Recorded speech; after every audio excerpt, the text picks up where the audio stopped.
Sa sandaling itinuring lamang siyang isang tahimik na palamuti sa mundo ng mga mayayaman. Lihim nang sinimulan ni Therese ang kanyang paghihimagsik, ang tahimik na paghawak sa kapangyarihan ng Phoenix Legacy upang unti-unting itulak sa pagbagsak ang taksil at tiwaling asawang si Angelo Gonzalez. Habang paniwalang paniwala, ang mapagmataas na siya ang may kontrol sa lahat, hindi niya namalayan na ang babaeng kanyang minamaliit ang siyang humahawak sa sentensya ng kanyang kapalaran. Ngunit kapag tuluyang nagbago ang timbangan ng kapangyarihan at nabunyag ang katotohanan, sapat kaya ang sariling hustisyang binuo ni Therese upang burahin ang mga taong sinayang? O ito pa lamang ang simula ng isang mas mabangis na muling pagsilang? Tinabig ni Angelo Gonzalez ang kamay ng kanyang asawa. Isang bahagya, halos hindi mapapansing kilos, ngunit para kay Therese, ang pakiramdam ay kasing tulis ng isang sampal. Nasanay na siya. Sa 5 taon nilang pagsasama, ang bawat umaga ay may ganitong ritual ng pagbabaliwala. Mamaya na, Tessa.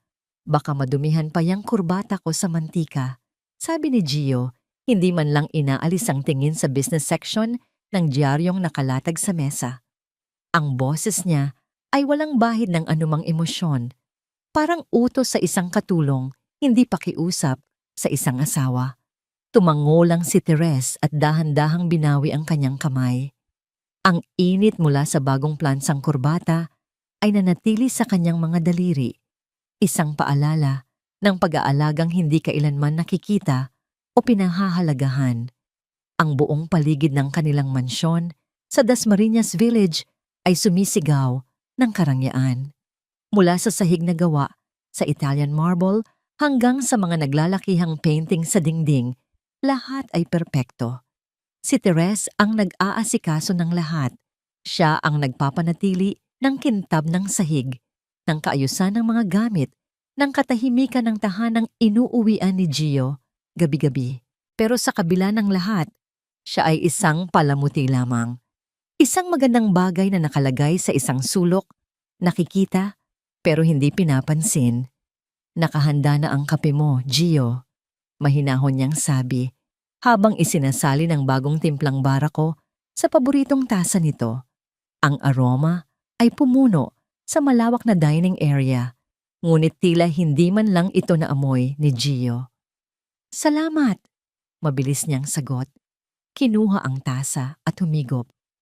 Ang mga mata ay nakapako pa rin sa mga numerong nakasulat sa dyaryo. Pagkatapos ng ilang sandali, isang ngiti ang sumilay sa kanyang mga labi. Isang ngiting hindi kailanman para sa kanya. Ito na, Tessa. Ito na talaga. May pagmamalaki sa boses ni Gio. Ang Phoenix Legacy Holdings, they're finally moving forward with the acquisition. Sa oras na makuha ko ang deal na to, Gonzalez Realty will be untouchable. We will be untouchable. Hindi umimik si Therese. Hinayaan niya lang itong magsalita. Hinayaan niyang ipagmalaki ang tagumpay na inaasam-asam nito. Isang tagumpay na ang pundasyon ay puno ng kasinungalingan. Of course, hindi mo maiintindihan tong mga to. Dagdag pa ni Gio na may halong pangiinsulto sa kanyang tono. Basta't ang kailangan mo lang gawin ay siguraduhing maayos ang lahat dito sa bahay. Mag-ayos ka na lang. Huwag mo nang isipin ang mga bagay na hindi mo naman kaya. Isang pamilyar na kirot ang gumuhit sa dibdib ni Therese. Ngunit gaya ng dati, itinago niya ito sa likod ng isang blankong ekspresyon. Tumayo siya at nagsimulang ligpitin ang mga pinagkainan. Ang tunog ng kanyang mga yapak sa makintab na sahig ang tanging maririnig sa katahimikan. Habang naglalakad si Gio papunta sa pinto, biglang tumunog ang kanyang telepono. Mabilis niya itong sinagot at sa isang iglap, nagbago ang kanyang aura. Ang malamig at aroganteng CEO ay napalitan ng isang lalaking may malambing na boses. Hello? Yes, Attorney Sandoval. Sabi niya, ngunit tumalikod siya kay Therese na para bang nagtatago. Lumakad siya palabas sa balkonahe. Yes, everything's proceeding as planned. Oo naman, I'll see you later. I miss you too. Napatigil sa pagligpit si Therese. Attorney Sandoval, isang pangalang pamilyar na. Ngunit ang huling mga salitang iyon, I miss you too, ay tumatak sa kanyang pandinig na parang lason. Nang bumalik si Gio sa loob, mabilis niyang isinuot ang kanyang sapatos na gawa sa Italianong katad. Sapatos na pinakintab ni Therese kaninang madaling araw. May problema ba? Tanong ni Therese. Ang boses ay kalmado pa rin. Wala. Business. Maikling sagot ni Gio, hindi man lang siya tinitingnan. Si Attorney Sandoval, ang legal counsel ng kabilang partido, kailangan kong i-maintain ang magandang relasyon. Hindi na sumagot si Therese. Pinanood niya lang ang kanyang asawa na maglakad papalabas ng pinto. Dala-dala ang portfolio na inihanda niya, suot ang damit na pinlansya niya at paalis. Para sa isang tagumpay na hindi para sa kanilang dalawa. Nang marinig niya ang ugong ng sasakyan ni Gio na papalayo, doon lang siya huminga ng malalim. Gaya ng kanyang nakagawian, nilinis niya ang buong bahay. Nang siya ay nasa garahe para walisin ang ilang tuyong dahon, napansin niyang naiwang bahagyang bukas ang pinto ng sasakyan ni Gio. Kinatok niya ang bintana at nang walang sumagot, marahan niya itong binuksan para isara ng maayos. Ngunit may isang bagay sa sahig ng passenger seat na kumuha ng kanyang atensyon. Isang kislap. Yumuko siya at dinampot ito. Isang maliit na hikaw na may kumikinang na diamante. Isang disenyong moderno at mapangahas. Isang disenyong hindi niya kailanman isusuot. Tinitigan niya ito ng matagal. Hindi siya umiyak. Hindi siya nagalit. Ang tanging naramdaman niya ay isang kakaibang kapanatagan. Ito na ang huling patunay na kailangan niya. Isinara niya ang kanyang palad. Ang matutulis na dulo ng hikaw ay bumaon sa kanyang balat. Itinago niya ito sa kanyang bulsa at isinara ang pinto ng sasakyan. Ang araw ay lumipas ng walang pinagbago. Nagluto siya, naglinis, at naghintay. Gabi. Dumating si Gio na amoy alak at mamahaling pabango ng babae. Hindi na ito nag-abala pang magtago. Dumiretso ito sa kanilang silid at agad na natulog. Hilik ang tanging ambag sa katahimikan ng gabi. Naghintay si Therese ng isang oras. Nang masiguro niyang mahimbing na ang tulog ng kanyang asawa, dahan-dahan siyang bumangon. Naglakad siya papunta sa kabilang dulo ng mansyon, sa isang silid na laging nakalock. Ang kanyang personal na aklatan, iyon ang alam ni Gio. Pero sa likod ng estante ng mga libro, may isang nakatagong pinto. Binuksan niya ito at pumasok sa isang modernong opisina. Taliwas sa imahe ng buong bahay, ang silid na ito ay minimalist, malamig, at puno ng teknolohiya. Umupo siya sa kanyang high-tech na upuan sa harap ng 3 malalaking monitor. Ang pagod na anyo ng isang may bahay ay unti-unting naglaho sa kanyang muka. Nawala ang baluktot na postura, napalitan ito ng tuwid na tindig ng isang taong may awtoridad. Ang kanyang mga mata, na kanina'y malungkot at walang buhay, ay ngayoy matalas at puno ng determinasyon. Binuksan niya ang kanyang laptop. Ang lumabas sa screen ay hindi mga recipe ng pagkain o mga tips sa paglilinis. Ito ay ang logo ng Phoenix Legacy Holdings. Isang video call ang pumasok. Agad niya itong sinagot. Ang muka ng isang lalaking nasa edad 50. Si Ramon Castillo, ang kanyang pinagkakatiwalaang kanang kamay, ang lumitaw sa screen. Good evening, Ma'am Therese. Magalang na bati ni Ramon. Ramon, sagot ni Therese. Ang boses niya ay ganap na nagbago. Malamig, kontrolado, makapangyarihan. Is everything in place for the due diligence team? Yes, ma'am. They are ready to enter Gonzales Realty tomorrow. We have the preliminary findings on the financial leaks you pointed out. Mukhang tama po ang lahat ng hinala ninyo. Tumango si Therese. Ang kanyang mga daliri ay marahang nagtap sa mesa. Good. I want them to be thorough. I want every single anomaly exposed. I want him to feel the pressure building up, brick by brick, until he has nowhere else to turn. Masusunod po, ma'am, sagot ni Ramon. Pinatay ni Therese ang tawag at binuksan ang isa pang file. Isang organizational chart ng Gonzales Realty ang lumitaw sa gitnang monitor. Sa pinakatuktok, naroon ang nakangiting larawan ni Angelo Gio Gonzales, ang kanyang asawa, ang lalaking kumutya sa kanya kaninang umaga. Dahan-dahan niyang iginalaw ang cursor ng mouse papunta sa larawan nito. Huminto ito sa mismong mukha ni Gio. Isang malamig na ngiti ang sumilay sa mga labi ni Therese, isang nangiting hindi pa kailanman nakikita ng asawa niya. Akala mo hawak mo ang mundo, Gio. Bulong niya sa katahimikan ng kanyang tago na opisina. Pero ang hindi mo alam, ang mundong inaapakan mo ay pag-aari ko. Pinagmasdan niya ang larawan nito, ang bawat detalye ng aroganteng ngiti. Oras na para bayaran mo ang lahat, Angelo Gonzales. Itinaas niya ang kanyang kamay, tila ba hawak ang buong kumpanya sa kanyang palad. Let the games begin. Ang mundo ni Angelo Gonzales ay perpektong nahahati sa dalawa. Ang una ay ang mundong inuuwian niya gabi-gabi. Isang mansyon na amoy lumang pera at obligasyon, kung saan ang bawat sulok ay nagpapaalala sa kanya ng isang buhay na hindi niya pinili, kasama ang isang asawang tila anino na lang na sumusunod sa kanya. At mayroon pang ikalawa, ang mundong ito. Dito, sa penthouse unit sa pinakatuktok ng isang nagtataasang gusali sa Bonifacio Global City, ang hangin ay amoy tagumpay. Dito, ang tanawin ay ang nagkikislapang mga ilaw ng syudad, isang paalala ng lahat ng bagay na abot kamay na niya. At dito, ang kasama niya ay isang babaeng kasingkinang ng mga diamante sa kanyang leeg. Are you even listening to me, Gio? Naputol ang pagmumuni-muni ni Angelo nang marinig ang matamis, ngunit may himig ng pagkainip na boses ni Katrina Sandoval. Nakalubog ang mga paa nito sa infinity pool. Hawak ang isang kopita ng champagne habang ang mga mata ay nakatutok sa screen ng kanyang telepono. Of course, babe. Every word. Sagot ni Gio. Isang ngangiti ang gumuhit sa kanyang mga labi. Lumapit siya at umupo sa gilid ng pool.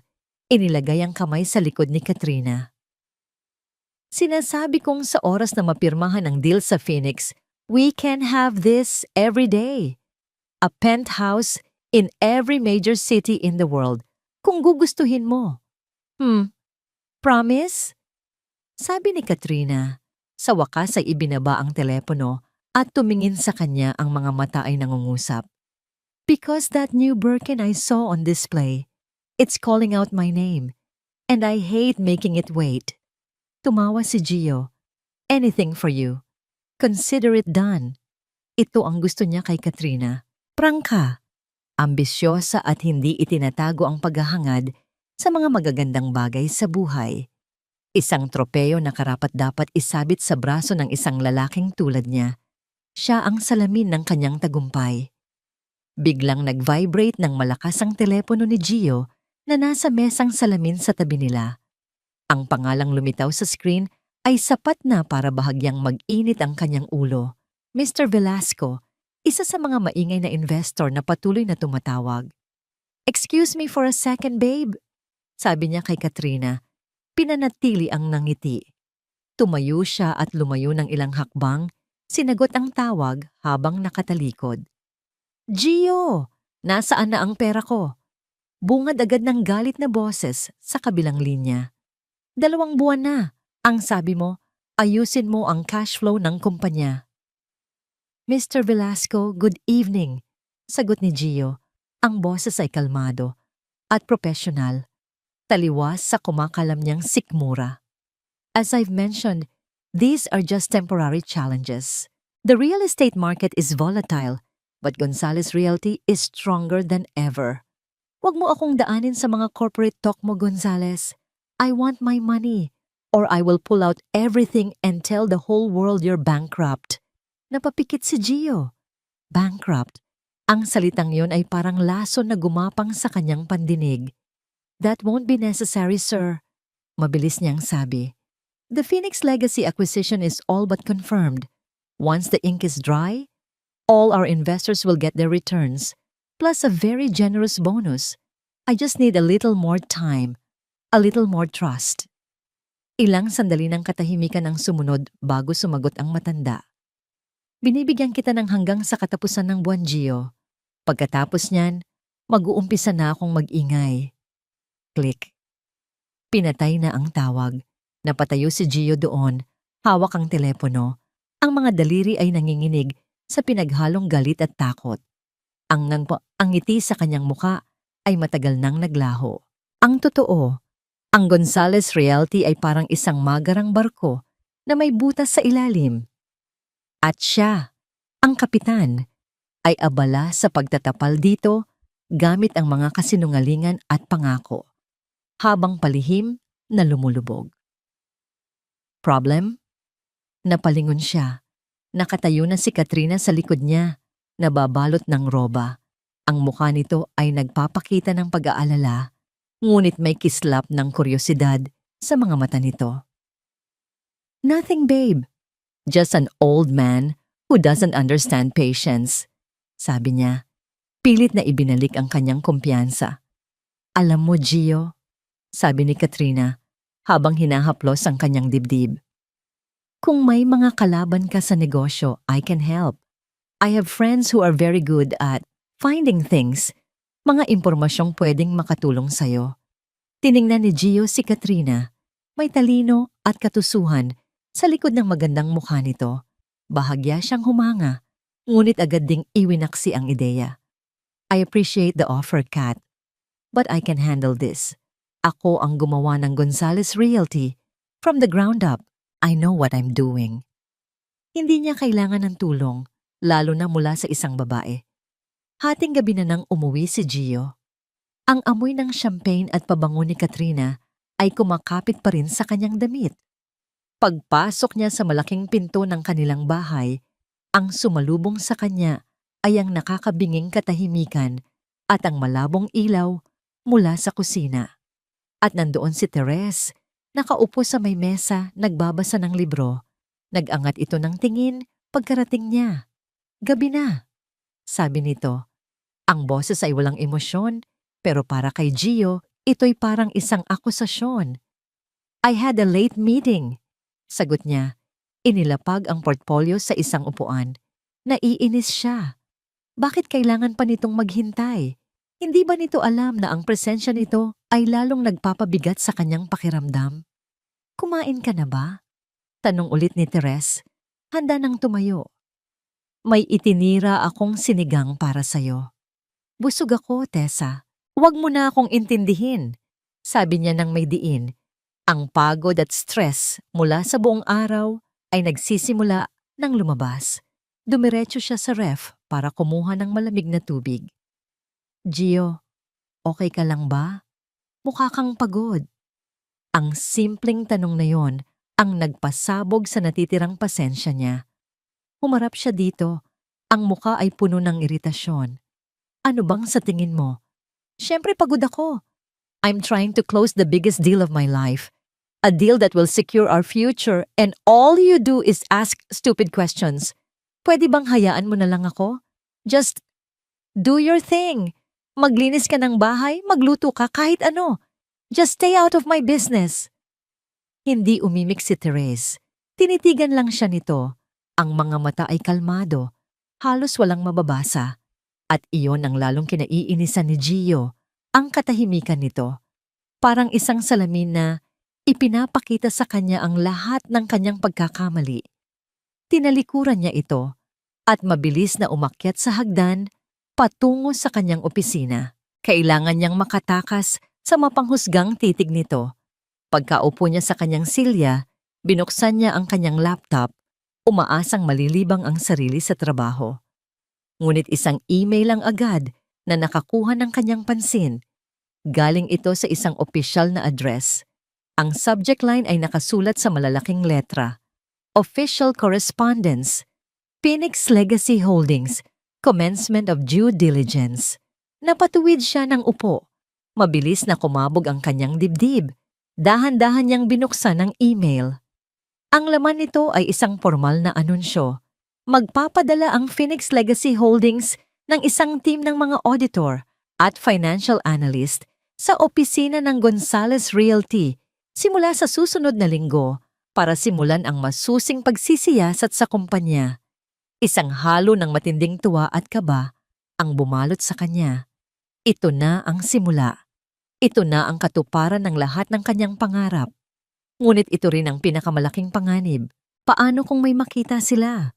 Paano kung matuklasan nila ang mga pondong inililihis niya siya para sa luho ni Katrina at sa mga palpak na side investments? Ipinilig niya ang kanyang ulo. Hindi. Magagawan ko ng paraan. Napatingin siya sa pinto ng kanyang opisina. Sa labas, alam niyang nandoon pa rin si Therese. Marahil ay nagliligpit, gumagalaw sa anino ng kanyang mundo. Isang babaeng walang alam, walang pakialam. Isang tawang walang tunog ang kumawala sa kanya. Isang tawa ng isang taong nasa bingit ng tagumpay o kabiguan. Tinitigan niya muli ang email sa screen, ang logo ng Phoenix na tila isang nagliliyab na ibon. Ito na.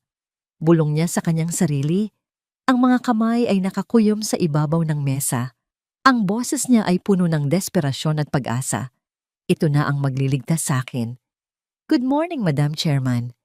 Ang boses ay nagmula sa Paris, sinundan ng isa pang pagbati mula sa Singapore at isa pa mula sa New York. Sa screen sa harap ni Therese Alcantara Gonzalez, 6 na mukha ng mga pinakamatatalinong tao sa larangan ng corporate law at forensic accounting ang nakahanay, naghihintay ng kanyang utos. Dito, sa loob ng kanyang nakatagong opisina, hindi siya si Tessa ang asawang anino. Dito, siya ang reyna sa kanyang sariling kaharian. Good morning, gentlemen. Sagot ni Therese. Ang kanyang boses ay matatag at walang bahid ng pag-aalinlangan. Let's make this quick. The due diligence on Gonzales Realty commences today. I want a full spectrum analysis, but with surgical precision. Mr. Dubois, your team in Paris will focus on international wire transfers from the last 3 years. Look for patterns, specifically small, recurring amounts to non-corporate entities. Understood, Madam. Sagot ng lalaking Frances. Miss Chen, your team in Singapore will handle asset verification. I suspect there are properties and accounts under a different name, a proxy. The name is Katrina Sandoval. I want to know everything she owns and how she paid for it. We are on it, Madam Chairman. Tugon ng babaeng taga-Singapore. Isa-isa niyang binigyan ng direktiba ang bawat isa. Ang kanyang mga salita ay matalas. Ang kanyang mga utos ay malinaw. Alam niya kung saan titingin. Alam niya kung anong bato ang bubungkalin dahil sa loob ng 2 taon, habang nagpapanggap na abala sa pag-aalaga ng mga halaman, ang totoo'y pinag-aaralan niya ang bawat galaw ni Gio, ang bawat butas sa kanyang imperyong gawa sa kasinungalingan. Your primary objective is not to find cause to stop the acquisition. Pagtatapos niya, ang mga mata ay malamig na nakatitig sa kamera. The acquisition will proceed. Your job is to provide me with the ammunition I need for the final board meeting. I want undeniable proof. Is that clear? Crystal clear, Madam Chairman. Sabay-sabay nilang sagot. Nang matapos ang tawag, sumandal si Therese sa kanyang upuan. Isang malalim na hininga ang kanyang pinakawalan. At sa isang iglap, ang bigat ng kanyang ginagawa ay muling dumagan sa kanyang mga balikat. Hindi ito isang simpleng takeover. Ito ay isang paghuhukom. Napapikit siya at ang alaala ng isang silid sa ospital ang bumalik sa kanya. Ang amoy ng antiseptic, ang mahinang tunog ng life support machine, at ang kamay ng kanyang ama, mahigpit na nakahawak sa kanya, kahit na ito'y nanghihina na. Anak? Therese. Bulong ng kanyang amang si Don Ricardo Alcantara, ang nag-iisang haligi ng Phoenix Legacy Holdings. Ang lahat ng ito, ang Phoenix, sa'yo ko iiwan. Itay, wag po kayong magsalita ng ganyan. Pigil niya, nangingilid ang luha. Makinig ka, sabi ng matanda. May diin sa bawat salita. This empire can be a blessing or a curse. At ang asawa mo, si Angelo, hindi ako sigurado sa kanya. Natahimik si Teres. Gawin mo itong isang pagsubok, anak. Patuloy ng kanyang ama. Hayaan mo siyang isipin na wala kang dala, kundi ang apelyido mo. Hayaan mong lumabas ang tunay niyang kulay. Ang kayamanang ito ay sandata.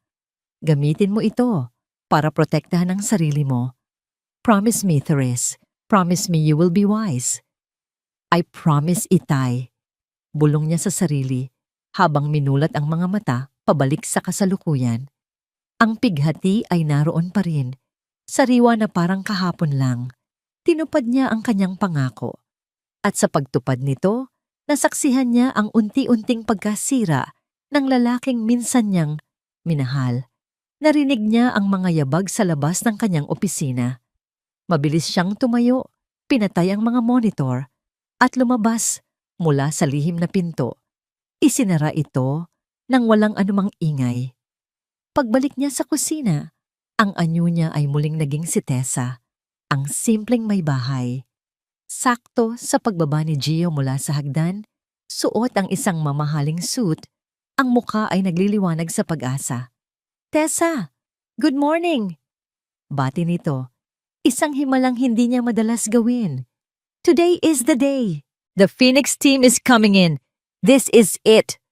Pumunta ito sa may coffee machine at nagsalin ng kape, hindi mapigilan ang ngiti. Grabe ang team na pinadala nila. Mga international auditors daw. Ganyan sila kaseryoso sa kumpanya ko. They see the potential. They see my genius. Nagpatuloy lang si Teres sa paghahanda ng almusal, tahimik na nakikinig sa kayabangan nito. Alam mo, itong mga bagay na to, sobrang komplikado, sabi pa ni Gio na para bang nagpapaliwanag sa isang bata. Due diligence ang tawag dito. Titingnan nila lahat ng libro ng kumpanya, lahat ng accounts. It's a very stressful process. But for a seasoned businessman like me, it's just another Tuesday. Inilapag ni Therese ang plato ng agahan sa harap ni Gio. Isang simpleng sinangag at itlog, ang pagkain ng isang ordinaryong araw. Sa isang araw na babago sa lahat. Good luck, Gio, sabi niya. Ang boses ay mahinahon. Ngumisi lang si Gio. I don't need luck, Tessa. I have skill. Habang kumakain si Gio, tumunog ang telepono ni Teres. Isang text message. Tiningnan niya ito. Galing kay Ramon. Ma'am, we have initial access. Natagpuan na po namin ang mga unang bakas ng fund transfer. Ang lahat ng account numbers ay tumutugma sa pangalang ibinigay ninyo. Katrina Sandoval. Napahigpit ang hawak ni Teres sa kanyang telepono sa ilalim ng mesa. Narito na. Ang unang hakbang, ang unang hibla sa sapot na matagal na niyang hinahabi. Nag-angat siya ng tingin kay Gio, na abala sa pagkain at pagtingin sa kanyang telepono. Walang kamalay-malay. Isang tupa na masayang naglalakad papunta sa katayan. Nang matapos ito at tumayo para umalis, hinalikan siya nito sa pisngi. Isang kilos na automatiko at walang pakiramdam. Wish me well, sabi nito. Tumango lang siya. Nang makaalis na si Gio, naiwan siyang mag-isa sa malawak na dining area. Ang katahimikan ay tila mas mabigat kaysa dati. Naglakad siya papunta sa sala, kung saan nakasabit sa dingding ang kanilang malaking wedding portrait. Sila, 5 taon na ang nakalipas. Ang nangiti ni Gio ay totoo pa noon. Ang pag-asa sa kanyang mga mata ay tunay pa. At siya ay isang babaeng umiibig nang walang pag-aalinlangan. Isang taksil na luha ang pumatak mula sa kanyang kaliwang mata, gumuhit sa kanyang pisngi. Ang luha para sa babae sa larawan, ang luha para sa pag-ibig na namatay, ang luha para sa pangakong napako. Pero mabilis niya itong pinunasan. Ang kanyang palad ay naging kamao. Ang kalungkutan sa kanyang mga mata ay napalitan ng bakal na determinasyon. Kinuha niya ang kanyang telepono at tinawagan si Ramon. Ramon, Sabi niya nang sagutin nito ang tawag. Yes, ma'am? Tumingin si Therese sa labas ng bintana, sa daan kung saan dumaan ang sasakyan ni Gio kanina. Ang daan patungo sa pagbagsak nito. It's time to meet Miss Sandoval. Para kay Katrina Sandoval, ang pasensya ay isang birtud na para lamang sa mga taong walang ibang pagpipilian. At siya, sa pagkakaalam niya, ay laging may pagpipilian. Kaya naman nang lapitan siya ng isang lalaking hindi niya kilala sa paborito niyang rooftop bar sa Makati, hindi siya nagpakita ng takot. Kuryosidad, marahil, pagkairita, konti. Ngunit hindi takot. Ang takot ay para sa mga babaeng walang hawak na alas. Miss Sandoval, I presume? Tanong ng lalaki. Ito ay nasa edad 40. Suot ang isang tila sinadyang hindi mamahaling suit, ngunit ang relo sa kanyang pulso at ang sapatos sa kanyang mga paa ay sumisigaw ng tunay na yaman. Ang kanyang ngiti ay magalang, ngunit ang kanyang mga mata ay matalas na parang isang agila. And who's asking? Sagot ni Katrina habang umiikot ang kanyang daliri sa bibig ng kanyang wine glass. Let's just say I represent a group of investors, sabi ng lalaki, umupo sa silyang nasa tapat niya nang walang paanyaya. A group that has a keen interest in the future of Gonzales Realty and by extension, your future. Tinasan siya ni Katrina ng kilay. My future is perfectly fine. Thank you very much. Is it? Ngumiti ang lalaki. Isang ngayon ng ngiting hindi umabot sa kanyang mga mata. You're a smart woman, Miss Sandoval. You know that Mr. Gonzales is living on borrowed time. His company is a house of cards. The Phoenix Legacy acquisition isn't a merger. It's a lifeline. At kapag lumubog ang barko niya, sa tingin mo ba ay isasama ka niya sa lifeboat? Natahimik si Katrina. Ang mga salita ng lalaki ay tumama sa isang kaba na matagal na niyang itinatago sa likod ng mga mamahaling damit at alahas.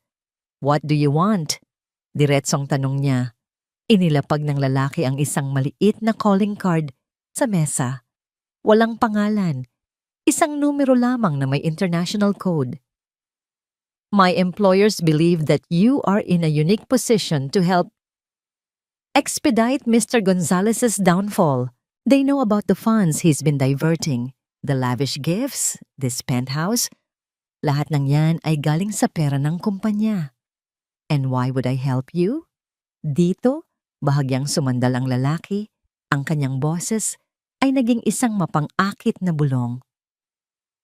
Because my employers are prepared to offer you something Mr. Gonzales never can. Security. A numbered Swiss bank account with $5 million. A one-way first-class ticket to Milan, where a new life awaits you. No strings attached. All we need is proof. Undeniable proof of his financial crimes. Something concrete. Something digital. $5 milyong. Ang halaga ay umalingaw-ngaw sa isip ni Katrina. Iyon ay hindi lang pambili ng ilang Birkin bag. Iyon ay kalayaan. Iyon ay kapangyarihan. Iyon ay ang katiyakang hindi na niya kailanman kakailanganing umasa sa mga pangako ng kahit sinong lalaki. I'll think about it, sabi niya. Pilit na pinanatiling kalmado ang kanyang boses habang dinadampot ang calling card. Don't think too long, Miss Sandoval, sabi ng lalaki. Tumayo na. Offers like this have a very short expiration date. At sa isang iglap, naglakad na ito palayo at nawala sa gitna ng mga tao. Kinabukasan, ang alok ay parang isang multo sa isip ni Katrina. Sinubukan niyang tawagan si Gio para humingi ng katiyakan, para subukang paniwalain ang sarili na ang landas na tinatahak niya ay tama pa rin. Gio, babe, how's the due diligence going? Tanong niya sa telepono, habang tinitingnan ng brochure ng isang bagong labas na sports car. It's a headache, Kat. A complete headache. Sagot ni Gio. Ang boses ay puno ng stress. These Phoenix people are like sharks. They're looking at everything. Ang dami nilang tanong. Ang dami nilang hinahanap. Well, Maybe you need a little motivation, sabi ni Katrina sa pinakamatamis niyang boses. Naalala mo yung kotseng pinakita ko sa'yo? The red one? It would look so good in my parking spot. Isang buntong hininga ang narinig niya mula sa kabilang linya. Kat, please, not now. Sobrang gipit ngayon. Hindi ako pwedeng gumawa ng anumang malaking purchase habang binubusisi nila ang lahat. Konting tiis na lang, okay? Once the deal is signed, I'll buy you 2 of those cars. Konting tiis. Iyan na naman. Fine, Gio. Whatever. Malamig niyang sabi at pinatay ang tawag bago pa man ito makasagot. Ang pagkadismaya ay mabilis na naging galit. Palagi na lang ganito. Mga pangako. Mga konting tiis na lang. Naramdaman niya ang tali na nakapulupot sa kanyang leeg. Ang tali ng pagdepende kay Gio. At bigla, ang alok ng misteryosong lalaki ay hindi na lang parang isang option. Ito'y parang isang susi. Kinagabihan, habang nasa isang emergency board meeting si Gio, alam ni Katrina ang kailangan niyang gawin. Ang laptop ni Gio. Madalas niya itong iniiwan sa penthouse para hindi maghinala si Tessa. Nanginginig ang mga kamay niya habang binubuksan ito. Hindi dahil sa takot na mahuli, kundi dahil sa adrenaline. Ito ay isang sugal. Ang pinakamalaking sugal ng kanyang buhay. Nag-umpisa siyang maghanap. Mga folder na may pangalang finances, investments, bank statements. Karamihan ay protektado ng password. Sinubukan niya ang birthday niya, ang pangalan niya, ang pangalan ng aso niya. Walang gumana. Halos 1 oras na siyang naghahanap at ang pag-asa niya ay nagsisimula ng maubos. Baka mali siya. Baka masyadong matalino si Gio para mag-iwan ng bakas. Nang biglang mag-vibrate ang kanyang telepono sa tabi niya. Isang mensahe mula sa isang hindi rehistradong numero. Ang numero mula sa calling card. The clock is ticking, Miss Sandoval. Your future or his.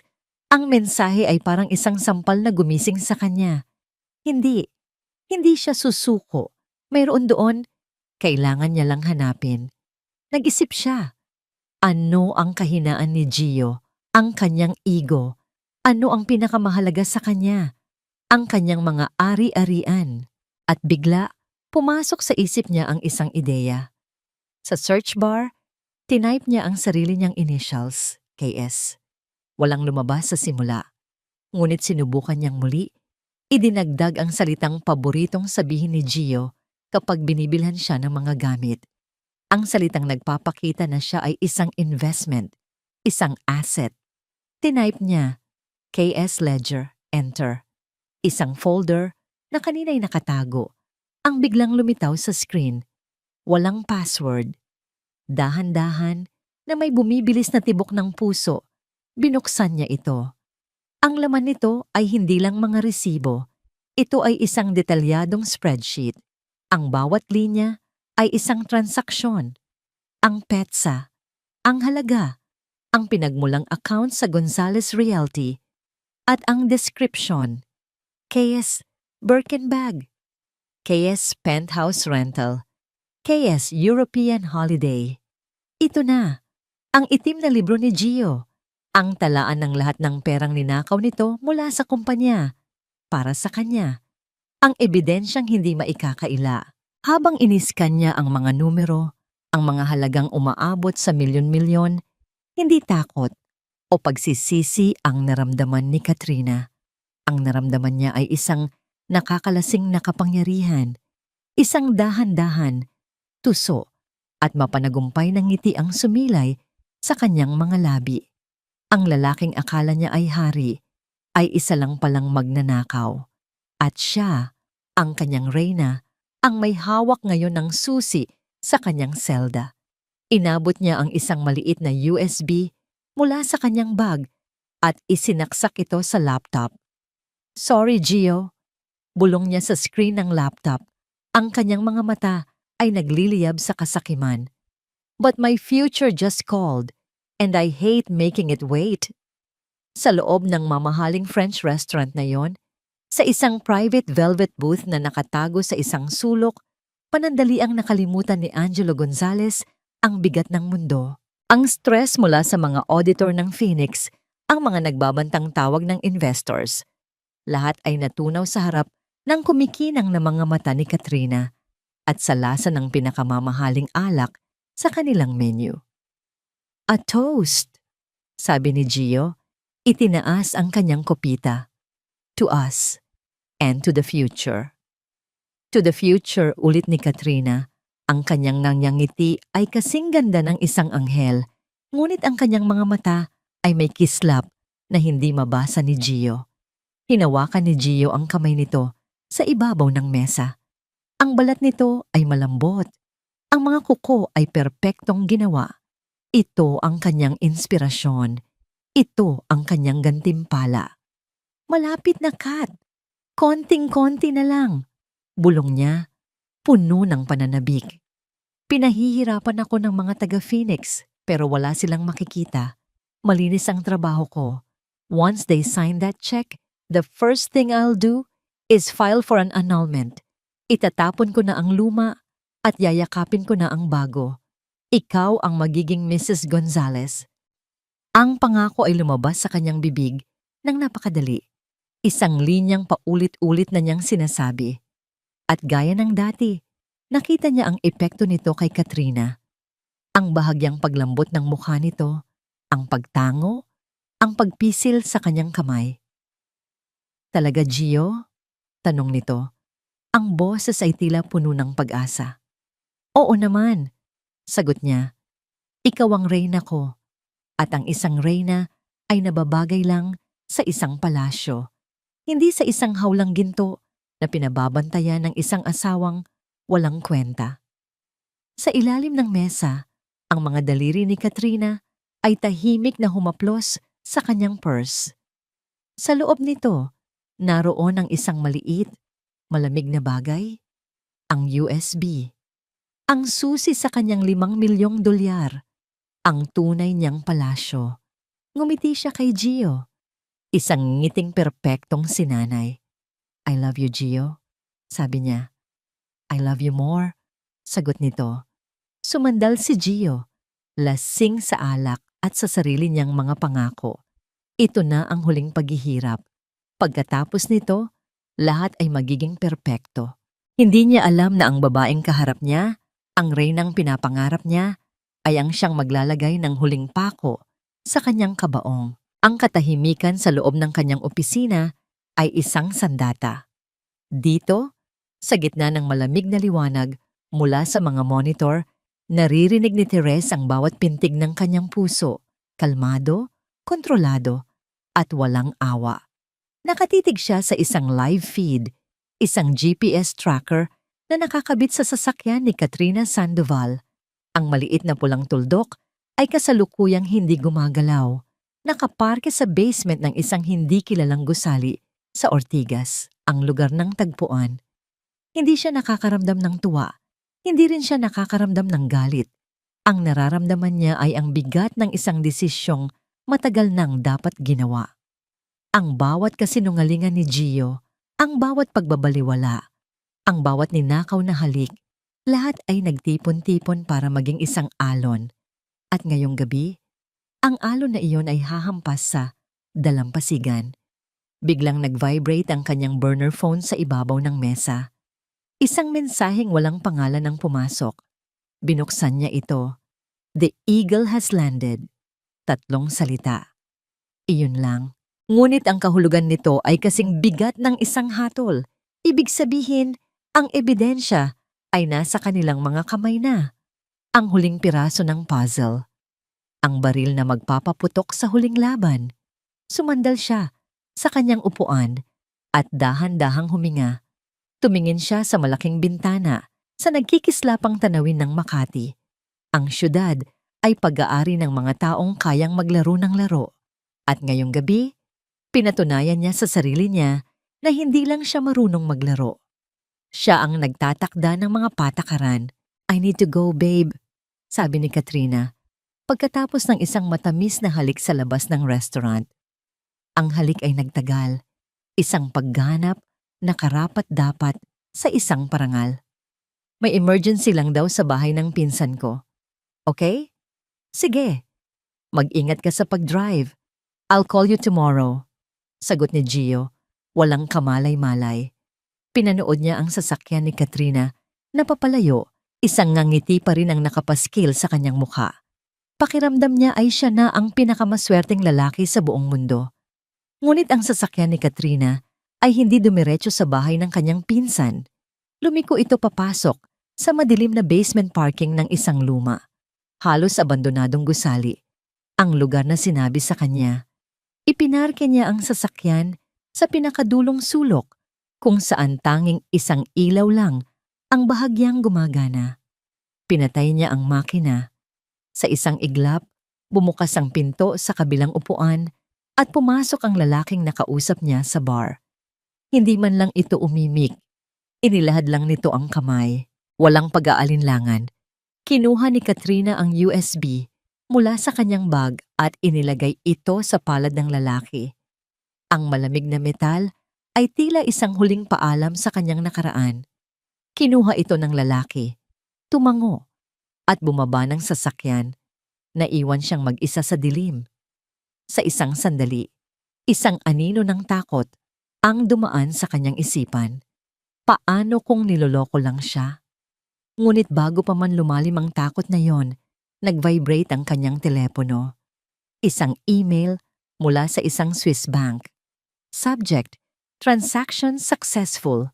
Credit notification. Pasosin by USD. Isang buntong hininga ng tagumpay ang kumawala kay Katrina. Ang mga numero sa screen ay kumikinang sa dilim. Mas maliwanag pa kaysa sa kahit anong diamanteng na ibigay sa kanya ni Gio. Ito ay totoo.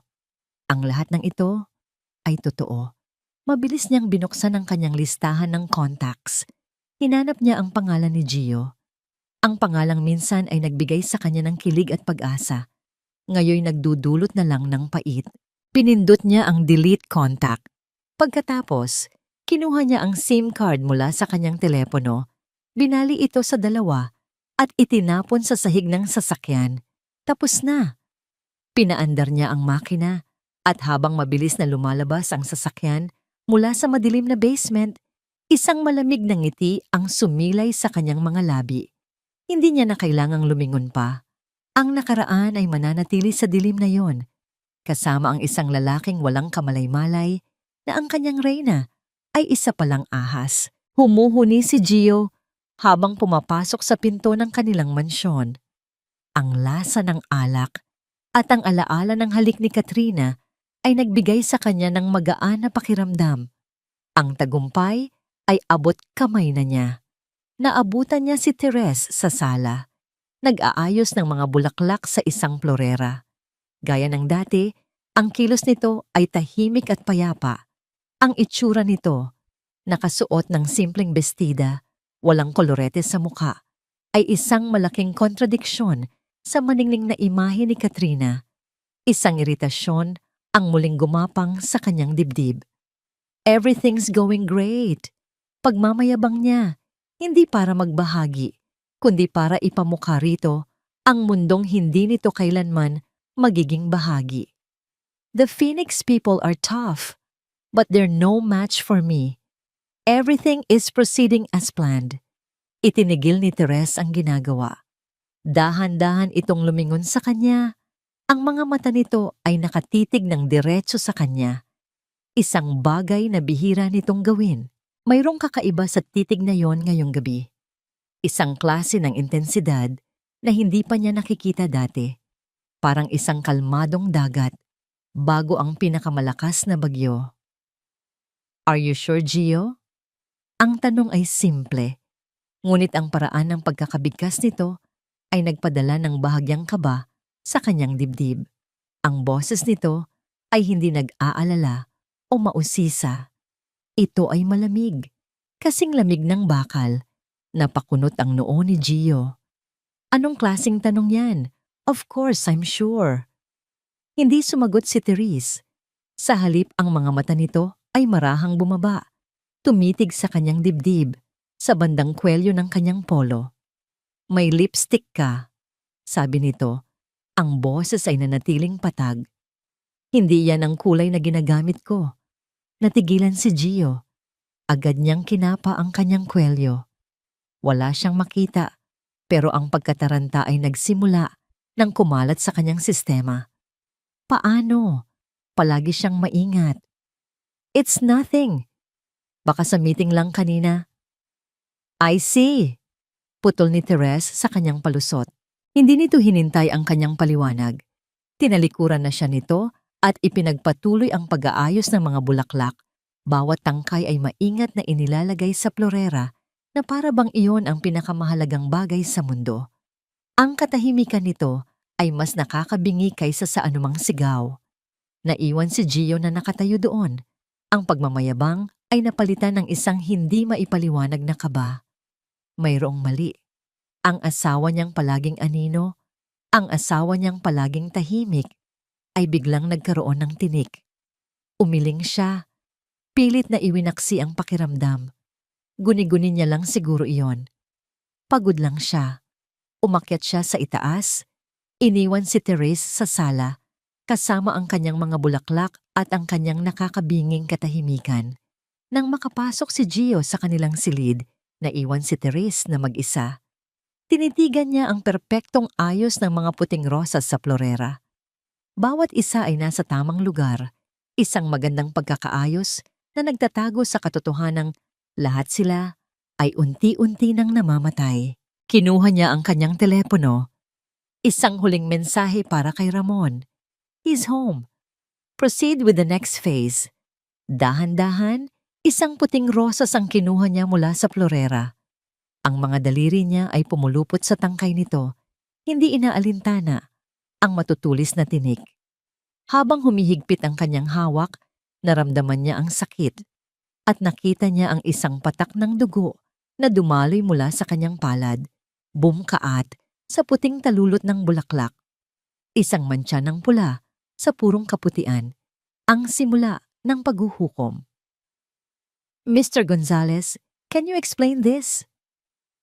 Ang boses ng lead auditor mula sa Phoenix Legacy, isang Briton na may matalas na titig, ay parang yelong tumusok sa init ng tensyon sa loob ng conference room.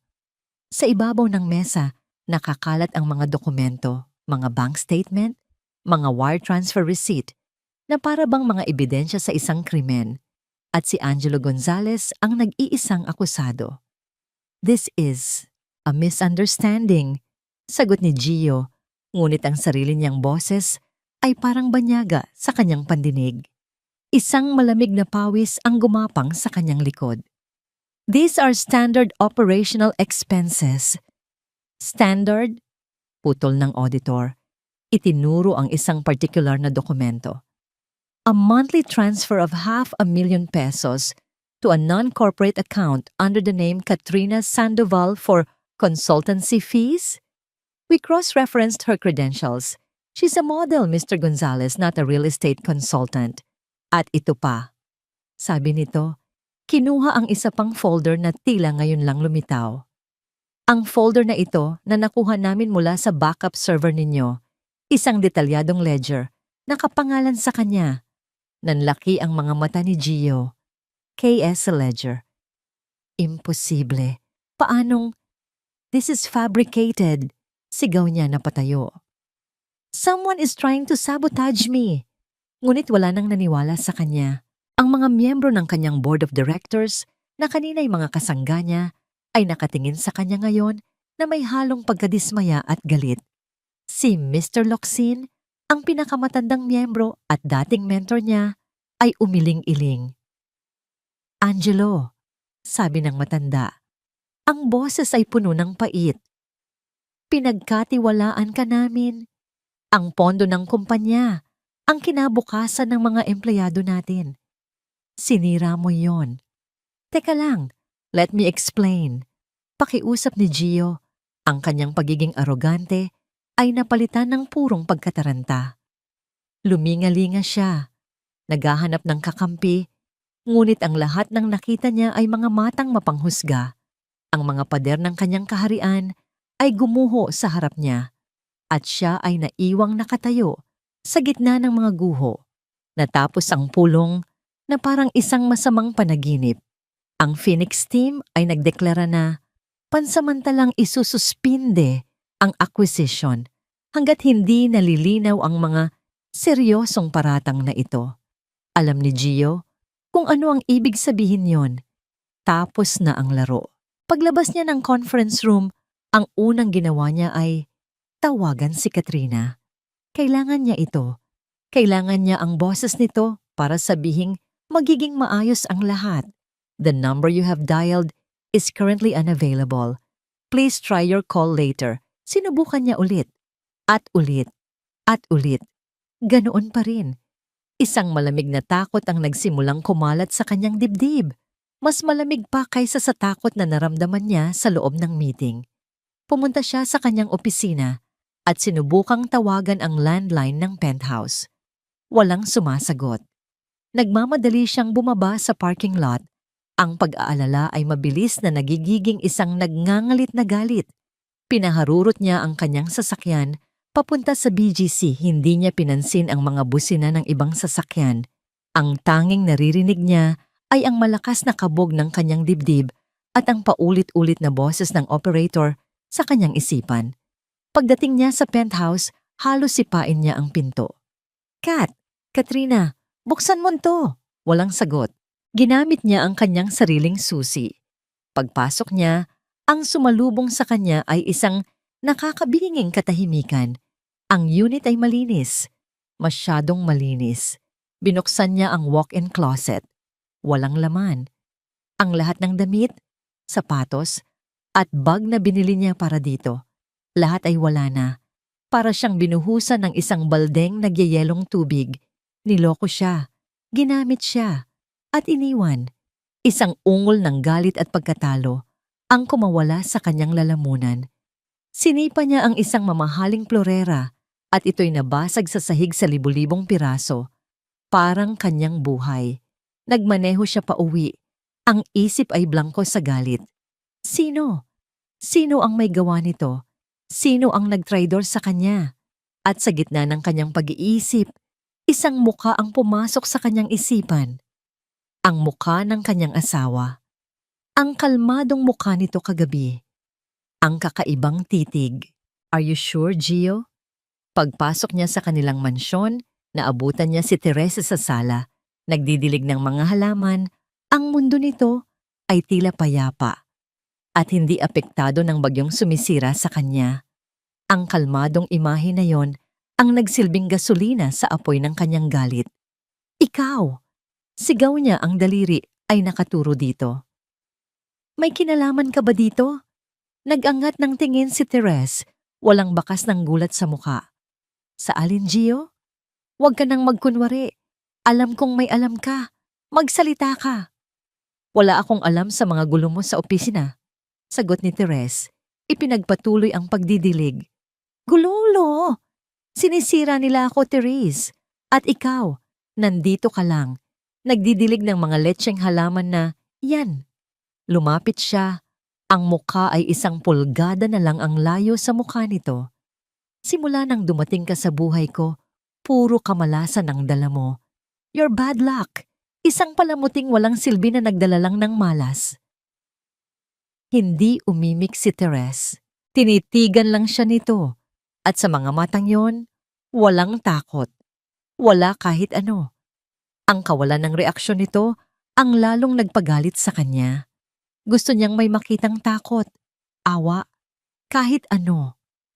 Ngunit wala. Tinalikuran niya ito at sinipa ang isang maliit na mesa sa kanyang daraanan. "Get out of my sight!" Umakyat siya sa kanyang opisina at isinara ang pinto ng malakas. Naupo siya sa kanyang silya, sinabunutan ng sariling buhok. Wasak na siya. Tapos na siya. Biglang tumunog ang kanyang email. Nanginginig ang mga kamay niya habang binubuksan ito. Galing sa kanyang Chief Financial Officer, ang taong matagal na niyang kasama sa kumpanya. Ang subject, immediate resignation. Ang laman ng email ay maikli lang. "Angelo, I can no longer be a part of this. Attached is my official and irrevocable resignation effective immediately. Hindi kayang sikmurain ng konsensya ko na pagtakpan pa ang mga krimen na ito. Regards, Roberto Diaz Crimen. Ang salitang yon ay tumatak sa kanyang isipan. Hindi na ito sabotage o iha. Misunderstanding. Ito ay isang krimen at siya ang kriminal. Napatitig si Gio sa screen, ang huling hibla ng pag-asa ay tuluyan ng naputol. Ang mga pader ay hindi lang bumagsak. Inilibing siya ng mga ito ng buhay. Ang gabi ay ginugol ni Angelo Gonzalez sa isang desperadong paghahanap. Hindi paghahanap ng solusyon, kundi ng kasagutan. Sino? Paano? Bakit? Ang mga tanong ay umuulit sa kanyang isipan na parang sirang plaka habang walang tigil niyang kinakalikot ang kanyang computer. Doon, sa gitna ng daan-daang files, natagpuan niya ito. Isang subfolder sa security software ng Penthouse na hindi niya alam na umiiral. Visitor logs and hallway CCTV. Ang puso niya ay nagsimulang tumibok ng mas mabilis. Pinlay niya ang recording mula 2 gabi na ang nakalipas. Ang gabi ng pagtataksil. Nakita niya ang sarili na masayang lumabas ng elevator kasama si Katrina. Nakita niya ang pag-alis niya pagkatapos. At pagkatapos ng ilang oras, ang elevator ay muling bumukas. Lumabas mula dito ang isang lalaking pamilyar sa kanya, ang head of security ng Gonzalez Realty. Isang taong pinagkakatiwalaan niya. Ngunit hindi ito nag-iisa. Kasama nito ang isang babae, si Katrina. Pinanood niya sa screen na may nanlalaking mga mata habang iniaabot ni Katrina ang isang bagay na maliit at kumikinang sa security head, isang USB drive. Nag-usap sila ng ilang sandali. Isang yamang ngiti ang nasa mga labi ni Katrina at pagkatapos ay sabay silang sumakay muli sa elevator. Ang hangin ay tila naubos sa baga ni Gio. Hindi isang estranghero, hindi isang kalaban sa negosyo, kundi ang sarili niyang tauhan. Ang babaeng minahal niya at ang taong pinagkatiwalaan niya para protektahan siya. Sila ang nagsabwatan para sirain siya. Isang tawang walang saya ang kumawala sa kanya. Isang tawa ng isang taong nalinlang ng husto. Isang tawa ng isang taong tuluyan ng nawala sa katinuan. Sa isang iglap ng purong galit, hinablot niya ang mamahaling laptop at ibinato ito sa pader. Ang screen ay nabasag. Ang huling imahe ni Katrina ay naging isang mosaic ng pagkawasak. Dinampot niya ang isang bote ng whiskey sa kanyang minibar at nilagok ito na parang tubig. Sinuntok niya ang pader. Hindi ininda ang sakit hanggang sa ang kanyang mga daliri ay nagdugo.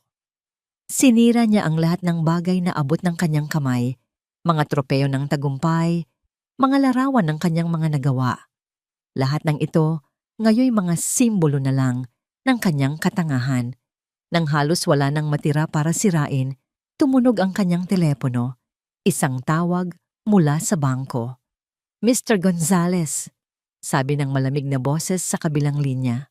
We regret to inform you that due to the recent findings of financial instability and pending investigation, we are officially freezing all corporate and personal accounts tied to Gonzalez Realty, effective immediately. Freeze! Ang salitang iyon ay parang isang martilyong bumaon sa huling pako ng kanyang kabaong. Wala na. Wala ng pera. Wala ng kapangyarihan. Wala ng matatatakbuhan. Naupo siya sa sahig sa gitna ng nagkalat na bubog at papel. Ang likod ay nakasandal sa pader. Ang galit ay napalitan ng isang malalim, nakakaparalisang kawalan. Tinitigan niya ang kanyang refleksyon sa isang basag na picture frame. Ang nakita niya ay hindi na ang makapangyarihang CEO. Ang nakita niya ay isang talunan, isang basahan. Sa gitna ng kanyang pagkatalo, isang maliit na kislap ng pag-asa o marahil ay desperasyon ang sumindi. Ang Phoenix, ang deal, iyon na lang ang natitira sa kanya. Kahit na sa pinakamababang halaga, kahit na sa pinakakahiyahiyang mga termino, Kailangan niyang makuha ang deal na yon. Iyon na lang ang tanging paraan para makabangon muli. Biglang bumukas ang pinto ng kanyang opisina. Pumasok ang kanyang sekretarya. Ang mukha ay puno ng awa at takot. "Sir," nanginginig nitong sabi. Tumawag po ang opisina ng Phoenix Legacy Holdings. Napatayo si Gio. Ang mga mata ay nag-apoy sa isang bagong pag-asa. Ano ang sabi nila? They want to renegotiate? They want to meet? Oo po, sir, sagot ng sekretarya. The CEO of Phoenix Legacy Holdings. She has agreed to meet with you tomorrow morning to finalize the terms. Ang mga salita ay musika sa pandinig ni Gio, the CEO. Ang misteryosong pinuno na walang nakakakilala. Ang taong may hawak ng kanyang kapalaran. Papayag siyang lumuhod kung kinakailangan. Papayag siyang ibigay ang lahat basta't may matira para sa kanya. Isang ngiti ang dahan-dahang gumuhit sa kanyang basag at duguan ng labi. Isang ngiting may bahid ng kabaliwan. Tumingin siya sa kanyang sekretarya. Sabihin mo sa kanila, darating ako. Nang makaalis ang sekretarya, lumapit si Gio sa bintana at tinitigan ang syudad sa ibaba. Ang mga ilaw na dati simbolo ng kanyang ambisyon, ngayoy tila nangungutya sa kanya. Inayos niya ang gusot niyang damit. Pinunasan niya ang dugo sa kanyang kamay. Tumingin siya sa kanyang refleksyon sa salamin ng bintana. Isang lalaking wasak, ngunit hindi pa tapos. Hindi pa tapos ang laban. Bulong niya sa sarili. Ang boses ay puno ng determinasyon at lason. Ang huling lakas na natitira sa kanya ay nagmula na hindi sa pag-asa, kundi sa purong galit at pagkasuklam. Makikita nilang lahat. Hindi niyo ako kayang tapusin ng ganito lang. Para sa kanya, ang pulong kinabukasan ay hindi isang pagsuko. Ito ay ang simula ng kanyang paghihiganti. Hindi niya alam na ito pala ang magiging entablado para sa kanyang huling pagbagsak. Ang amoy ng Dama de Noche ay pumuno sa malamig na hangin ng gabi.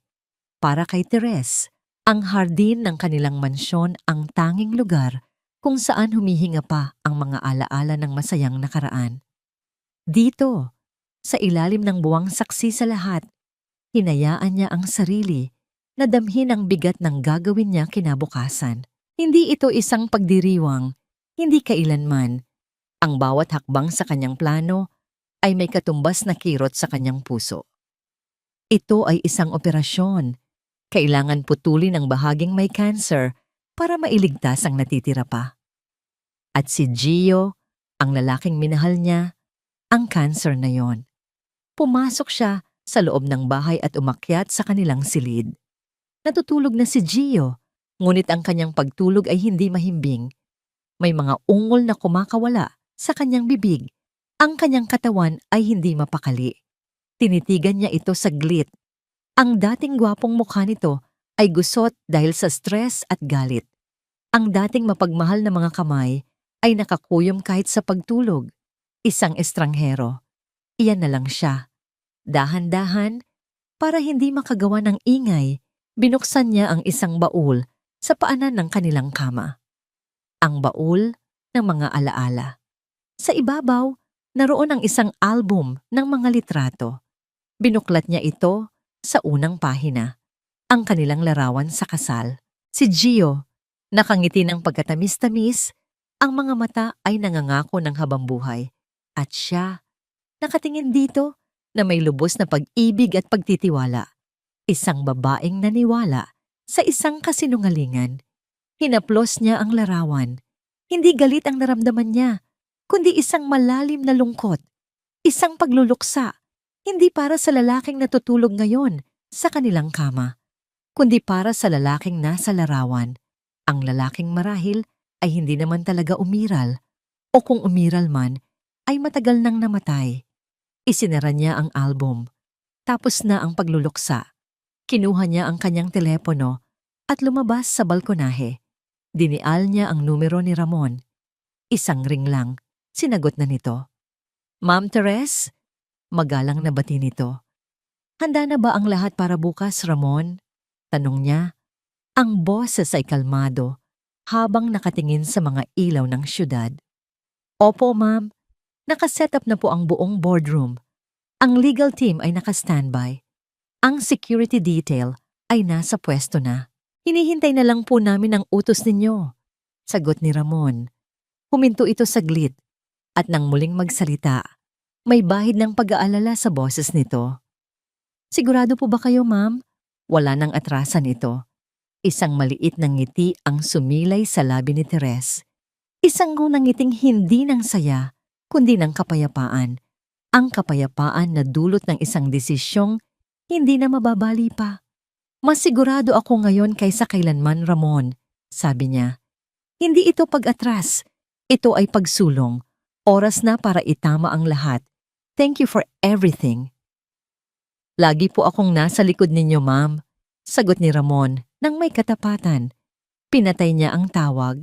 Huminga siya ng malalim. Nilanghap ang hangin ng gabing nagbabadya ng pagbabago. Pumasok siyang muli sa silid at dumiretso sa kanyang walk-in closet. Nilagpasan niya ang hanay ng mga simpleng bestida at blusa na karaniwan niyang isinusuot. Ang uniforme ng pagiging sitesa. Sa pinakadulo ng aparador, nakabalot sa isang itim na garment bag, naroon ang kanyang baluti. Dahan-dahan niya itong inilaba. Isang charcoal gray power suit na gawa ng isang sikat na designer sa Milan. Perpekto ang pagkakatahi, matalim ang mga linya. Isang kasuotang hindi pa kailanman nakikita ni Gio. Isang kasuotang pag-aari lamang ni Therese Alcantara, ang tagapagmana ng Phoenix Legacy Holdings. Inilapag niya ito sa isang silya, handa para sa kinabukasan. Ito ang balat na isusuot niya para sa huling laban. Muli siya nang lumabas sa balkonahe, dala ang isang tasa ng tsaa. Sumandal siya sa rehas at tinitigan ng syudad. Mula dito, tanaw niya ang nagtataasang gusali ng Makati, ang sentro ng kapangyarihan at pera. Dati, ang tanawing ito ay nagpapaalala lang sa kanya na siya ay asawa lang ng isang makapangyarihang lalaki. Isang anino sa likod ng entablado. Ngunit ngayong gabi, iba na ang kanyang nakikita. Nakikita niya ang isang kaharian. Ang kaharian ng kanyang ama. Ang kahariang ipinagkatiwala sa kanya. At bukas, babawiin niya ito mula sa isang huwad na hari. Biglang nag-vibrate ang kanyang telepono sa mesang katabi niya. Isang text message mula kay Ramon. Handa na ang lahat, ma'am. Hinihintay ka na lang nila. Tinitigan ni Therese ang mensahe. Ang huling hudyat. Ang pagtawag ng tadhana. Itinaas niya ang kanyang tasa ng tsa. Isang tahimik na pagpupugay sa gabing iyon. Ang huling gabi ng kanyang katahimikan at ang bisperas o ng kanyang muling pagsilang. Bukas, sisikat ang araw para sa isang phoenix na babangon mula sa abo. Ang gusali ng Phoenix Legacy Holdings ay hindi isang opisina. Ito ay isang katedral ng kapitalismo. Gawa sa salamin at asero na tila humahalik sa mga ulap, ang bawat sulok nito ay sumisigaw ng kapangyarihang hindi matatawaran. Habang naglalakad si Angelo Gonzalez sa lobby na malawak na parang isang plaza, ang tunog ng kanyang mamahaling sapatos na Italiano ay umalingaw-ngaw. At sa unang pagkakataon sa kanyang buhay, naramdaman niya kung gaano siya kaliit. Ang sarili niyang gusali, ang Gonzalez Realty, ay kagalang-galang. Ngunit ito ay ibang liga. Ito ang mundo ng mga Diyos at siya ay isang mortal na naglakas loob na kumatok sa kanilang pinto. Sumakay siya sa elevator.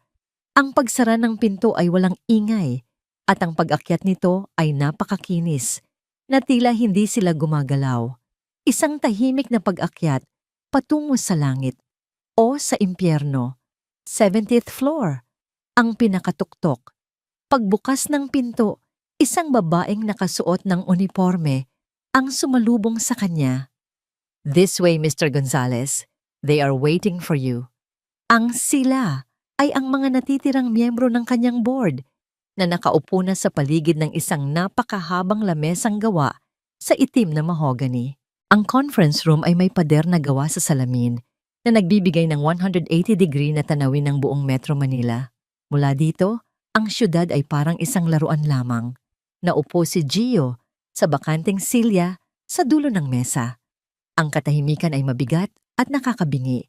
Walang bumati sa kakanya. Ang kanyang mga dating kasamahan ay nakayuko. Iniiwasan ang kanyang tingin. Sila ay mga kapwa-akusado. Naghihintay ng kanilang hatol. Sinubukan ni Gio na ayusin ang kanyang kurbata.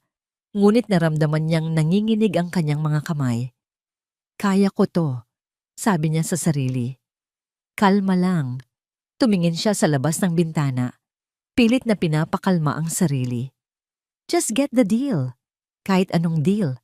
Kahit kailangan kong ibenta ang kaluluwa ko. I just need to survive this. I just need a way to start again.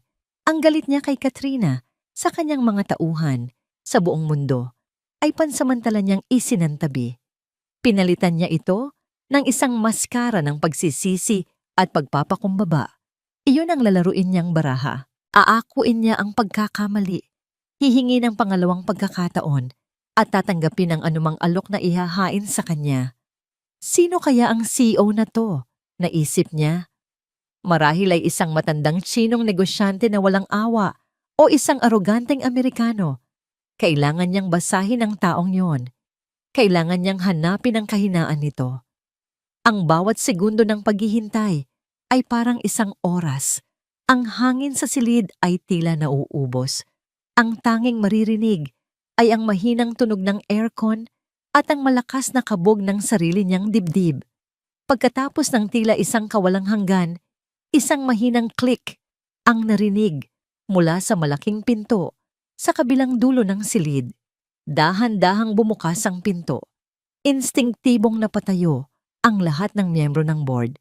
Napatayo na rin si Gio. Ang mga mata ay nakapako sa nagbubukas na pinto. Ang puso niya ay nasa kanyang lalamunan. Ang unang pumasok ay ang tunog. Ang isang matatag, ritmikong pag-click ng takong sa sahig na gawa sa marmol. Tunog na nagpapahiwatig ng awtoridad at hindi matinag na kumpiyansa. Pagkatapos ay pumasok ang may-ari ng tunog. Isang pares ng matutulis na charcoal gray stilettos. Ang mga ito ay konektado sa isang perpektong pagkakatahi na power suit sa parehong kulay na yumayakap sa isang katawang pamilyar sa kanya. Habang ang babae ay naglalakad papalapit, tila huminto ang paghinga ng lahat sa silid. Natigilan si Gio. Ang hangin ay tila ninakaw mula sa kanyang mga baga. Ang isip niya ay tumangging iproseso ang kanyang nakikita. Ang mundo niya ay tumigil sa pag-ikot. Ang babaeng nakatayo sa pinto, suot ang baluti ng kapangyarihan na may mga matang kayang tumunaw ng bakal, ay walang iba kundi ang kanyang asawa, si Therese. Naglakad si Therese papunta sa dulo ng mesa, sa upuang nakalaan para sa pinuno. Ang bawat hakbang niya ay isang deklarasyon. Ang katahimikan sa loob ng silid ay napakabigat na halos mahahawakan mo ito. Ang mga miyembro ng board ng Gonzales Realty ay nakatayo. Ang kanilang mga mukha ay isang pinaghalong pagkalito at pagkamangha. Ngunit ang mga mata ni Therese ay hindi nakatuon sa kanila. Ang kanyang tingin ay diretso, malamig, at nakapako sa iisang tao lamang. Si Gio. Nakatayo ito na parang isang estatwa. Ang bibig ay bahagyang nakabukas. Ang muka ay putlang-putla na parang papel. Ang aroganteng CEO ay nawala. Ang natira ay isang lalaking gulong-gulo. Isang lalaking nakakita ng multo sa liwanag ng araw. Titesa? Ang pangalan niya ay lumabas sa bibig nito na parang isang basag na bulong, puno ng hindi paniniwala. Anong ginagawa mo dito? Ito ba ay isang masamang biro? Hindi ngumiti si Therese. Please have a seat, gentlemen, sabi niya. Ang kanyang boses ay umaalingaw-ngaw sa buong silid, puno ng awtoridad na hindi pa naririnig ni Gio mula sa kanya. And you too, Mr. Gonzales. Ang paggamit niya ng apelyido nito ay parang isang sampal, isang formalidad na naglagay ng isang hindi malalabag na pader sa pagitan nila. Umupo ang lahat na parang mga robot. Si Therese ay nanatiling nakatayo. Inilagay ang kanyang mga kamay sa likod ng upuan ng pinuno. Hindi pa siya umupo. Hindi pa tapos ang kanyang pagtayo. I believe there has been some confusion. Panimula niya, ang kanyang tingin ay nilibot ang buong mesa bago muling bumagsak kay Gio. Ang pangalan ko ay Therese Alcantara. Ako ang nag-iisang tagapagmana ni Don Ricardo Alcantara, ang nagtatag ng Phoenix Legacy Holdings. At ako ang kasalukuyang chairman at CEO nito. Isang kolektibong paghinga ng pagkagulat ang narinig sa buong silid. Imposible! Sigaw ni Gio. Sa wakas ay nakabawi ng kaunting lakas. Isa ka lang. Isa ka lang asawa. Isang may bahay. Paanong hindi mo alam? Putol ni Therese, ang kanyang boses ay nanatiling kalmado ngunit may talim. Dahil sa loob ng 5 taon, Mr. Gonzales, hindi mo ako kailanman tiningnan. Tiningnan mo ako, pero hindi mo ako nakita. Ang nakita mo lang ay isang palamuti sa iyong bahay, isang anino sa iyong tabi. At sa iyong pagiging bulag, hindi mo napansin na ang aninong iyon ay mas malaki pa kaysa sayo. Ikinumpas niya ang kanyang kamay sa kanyang assistant na si Ramon, na tahimik na nakatayo sa isang sulok. Isang malaking screen ang bumaba mula sa kisame sa likod niya. Let's get down to business, sabi ni Therese. Ang kanyang tono ay naging purong professional. The acquisition of Gonzales Realty is officially terminated. What? Sabay-sabay na sabi ng mga board members. Instead, patuloy ni Therese, Phoenix Legacy Holdings will be executing a hostile takeover of all of Gonzales Realty's assets, effective immediately, as payment for the massive debts and fraudulent loans incurred under Mr. Gonzales's leadership. Sa screen, sunod-sunod na lumabas ang mga dokumento, ang mga bank statement, ang mga pekeng invoice, ang KS ledger. Lahat ng ito ay kasinungalingan. Sigaw ni Gio. Tumayo muli. Gawa-gawa lang yan. Sinisiraan niyo ako. Talaga ba? Tanong ni Therese. Sa isang senyas niya kay Ramon, isang audio file ang pinatugtog. Isang pamilyar na boses ng babae ang pumuno sa silid. Oh, ako ang kumuha ng ledger sa laptop ni Gio. Ibinigay ko sa tao ninyo kapalit ng pera at kalayaan. Pagod na ako sa mga pangako niya. Niloko niya ako. Niloko niya ang lahat. Ang boses ni Katrina Sandoval, isang recorded confession na nakuha bilang bahagi ng isang immunity deal na inalok sa kanya ni Ramon kapalit ng kanyang testimonya. Napatulala si Gio. Para siyang sinaksak ng paulit-ulit. Ang huling piraso ng kanyang mundo ay gumuho. Si Therese ay naglakad mula sa likod ng mesa, papalapit sa kanya. Bawat hakbang ay mabigat at may layunin. Huminto siya sa mismong tapat niya. Sa unang pagkakataon, tiningnan niya ito ng diretso sa mga mata at ang nakita niya doon ay hindi galit. Ang nakita niya doon ay isang bagay na mas masakit pa. Awa. You didn't just underestimate your wife, Mr. Gonzales, sabi niya. Ang boses niya ngayon ay isang bulong na silang dalawa lang ang nakakarinig. You underestimated the daughter of the man who built this empire. Ang lalaking nagtiwala sa'yo at ang tiwalang iyon ay sinira mo. Tessa, patawarin mo ako. Pakiusap ni Gio, ang kanyang boses ay basag. Ang luha ay nagsisimula ng mamuo sa kanyang mga mata. Please, gagawin ko ang lahat. Umiling si Therese. Huli na ang lahat, Angelo. At sa huling pagkakataon, ginamit niya ang kanyang unang pangalan, isang huling paalam sa lalaking minsan niyang minahal. Lumayo siya at bumalik sa dulo ng mesa. Umupo siya sa upuan ng kapangyarihan. Ito ay perpektong akma sa kanya. Tumingin siya sa mga gwardiyang nakatayo sa may pinto. Dalhin niyo na ang basurang ito palabas. 2 unipormadong gwardiya ang lumapit kay Gio. Hinawakan nila ang magkabilang braso nito. Hindi niyo pwedeng gawin sa akin to. Bitiwan niyo ako. Tessa, Teres, pakiusap. Ang kanyang mga sigaw at pagpupumiglas ay walang saysay. Kinaladkad siya palabas ng silid, ang kanyang mga sigaw ay unti-unting humina hanggang sa tuluyan nang naglaho. Sa loob ng conference room, ang naiwan ay isang nakakabinging katahimikan.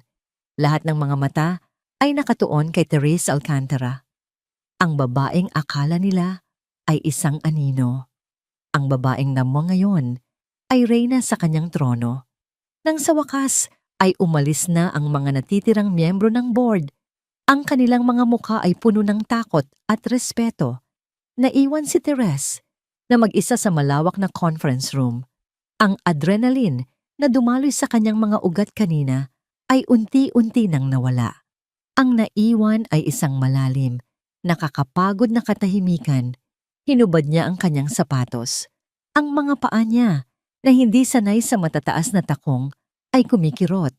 Naglakad siyang nakayapak sa malamig na sahig na marmol papunta sa bintanang salamin. Mula sa 70th floor, ang syudad ay isang kumikinang na dagat ng mga ilaw. Ang mga sasakyan sa ibaba ay parang mga langgam lamang. Napakaliit, napakalayo. Sumandal siya sa malamig na salamin, pinikit ang kanyang mga mata. Tapos na. Ang plano na binuo niya sa loob ng 2 taon, ang bigat na dinala niya sa kanyang dibdib, ang sakit na itinago niya sa likod ng bawat ngiti, lahat ay nagwakas na. Ma'am? Minulat niya ang kanyang mga mata. Nakatayo si Ramon sa may pinto, may dalang isang manipis na folder. Pasensya na po sa istorbo, sabi nito. Ayos lang, Ramon. Pumasok ka. Sagot ni Therese. Ang boses ay pagod ngunit mahinahon. Lumapit si Ramon. Nasa police custody na po si Mr. Gonzales. Ang NBI na po ang bahala sa kanya. Pinoproseso na po nila ang kasong economic sabotage at estafa. Tumango si Therese. Good. And Miss Sandoval? Nakaalis na po ng bansa kaninang umaga. Gaya po ng napag-usapan, nag-iwan po siya ng sworn statement bago umalis. Hindi na po natin siya muling makikita. Muli, tumangulang si Therese. Ang mga piyesa ng kanyang plano ay nalagay na sa kani-kanilang lugar. Lahat ay tapos na. Inabot ni Ramon ang folder na dala nito. Ano to? Tanong niya.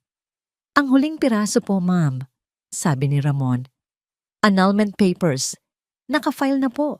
Kailangan na lang ng pirma ninyo. Binuksan ni Therese ang folder. Sa loob, naroon ang mga legal na dokumento na tatapos sa kanyang 5 taong kasal. Sa ilalim, may isang blangkong linya sa ibabaw ng kanyang pangalan. Therese Alcantara Gonzales.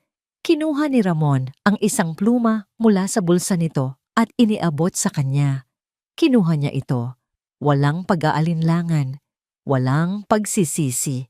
Gamit ang isang matatag na kamay, pinirmahan niya ang dokumento.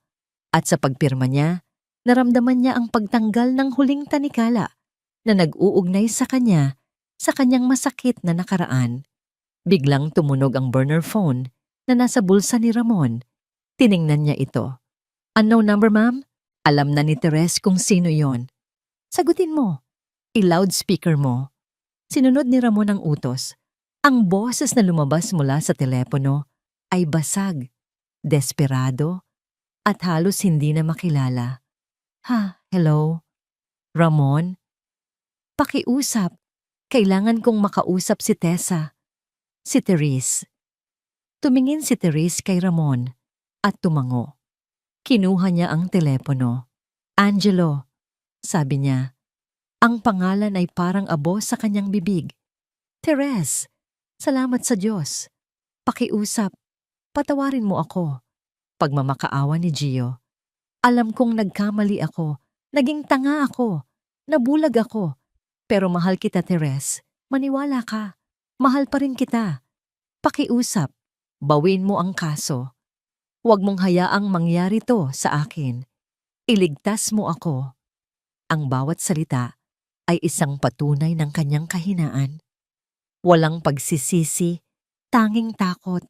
Walang pag-amin, tanging pag-iwas sa parusa. Bakit ko gagawin yon, Angelo? Kalmadong tanong ni Teres. Dahil asawa mo ako. Nagsumpaan tayo sa harap ng Diyos. Isang malamig, mapait na ngiti ang sumilay sa labi ni Teres. Ang sumpang iyon ay matagal mo nang sinira sa bawat kasinungalingan mo, sa bawat babaeng dinala mo sa ating pamamahay, sa bawat pisong ninakaw mo mula sa tiwalang ibinigay sa'yo. Patawarin mo ako. Please. Umiiyak na ito ngayon. Isang tunog na nakakaawa, ngunit hindi na nakakatinag sa puso ni Teres. Ang kapatawaran ay para sa mga taong karapat-dapat, Angelo. Sabi ni Teres, ang kanyang boses ay pinal at hindi na mababali pa. At matagal mo nang isinuko ang karapatan mo dyan. Hindi na niya hinintay ang sagot nito. Pinatay niya ang tawag at iniabot ang telepono kay Ramon. Itapon mo na yan. Hindi na natin kailangan. Nang makaalis si Ramon, naiwan siyang muli na mag-isa. Naglakad siya papunta sa napakalaking mesa at umupo sa silya ng CEO. Ang kanyang silya. Sa ibabaw ng mesa, may isang maliit na nameplate na inihanda ni Ramon. Therese Alcantara. President and CEO, hinaplos niya ang mga nakaukit na letra. Walang Gonzales. Ang pangalan lang niya. Ang pangalan ng kanyang ama. Ang kanyang pagkakakilanlan. Sa unang pagkakataon, sa loob ng napakatagal na panahon, isang tunay na ngiti ang sumilay sa kanyang mga labi. Hindi isang nangiti ng paghihiganti, kundi isang nangiti ng kalayaan. Ang abo ng kahapon ay tinangay na ng hangin. Sa wakas, 6 na buwan ang lumipas. Ang tag-ulan ay nagbigay daan sa isang panibagong tag-araw at kasabay nito, isang bagong kabanata ang nagsimula para sa imperyong binuo ni Don Ricardo Alcantara. Sa loob ng isang bagong disenyong boardroom kung saan ang dating madilim na mahogany ay napalitan na ng maliwanag na kahoy at salamin. Pinangunahan ni Therese Alcantara ang isang pulungaw. Ang kanyang boses ay kalmado, ngunit puno ng kumpiyansa. Bawat salita ay may bigat at karunungan.